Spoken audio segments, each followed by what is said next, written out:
Dan asks, is this bullish run on cannabis stocks that I talked about because of the Democratic senator's plan?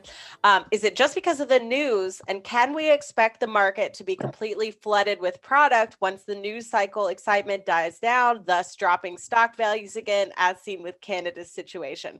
So the reason I picked out this question is because I think it's interesting to kind of compare the US, where we are in the cycle. I think anyone who's been following cannabis stocks for a few years remembers the hype that led up to legalization in Canada, and then the crash when all sorts of problems kind of um, came together. We had a oversupply. A lot of the provinces had trouble getting licenses quickly. What do you see compared to the US as we kind of inch towards legalization? How would you compare that to what happened in Canada? Well, first of all, it's not going to be on a nationwide basis. I really don't think. Again, I think what's going to happen at the federal level with legislation is that it's essentially going to open the states to do whatever they want.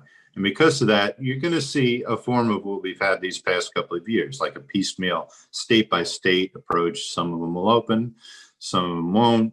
Some of them will put it to a vote. Some of them will, mandate it from the top down, like New York. I suspect that'll happen there. And because of that, it's going to go in fits and starts. Some states will be very quick and very effective about that. I'm thinking about Illinois, which I think did it in a pretty good way. They opened their market fairly quickly. They haven't been, even from the beginning, they haven't been very bureaucratic about their licensing process. And a lot of dispensaries have opened their doors because of that.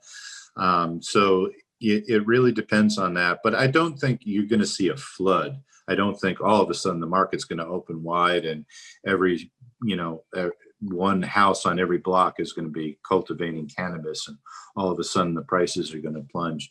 It's going to be slower. It's going to be more piecemeal. And I don't see any situation where all of a sudden there's a big external shock, like a huge sudden oversupply, driving prices down and rocking the entire market and cutting revenue and profitability. I wouldn't be worried about that necessarily. I would be more hopeful.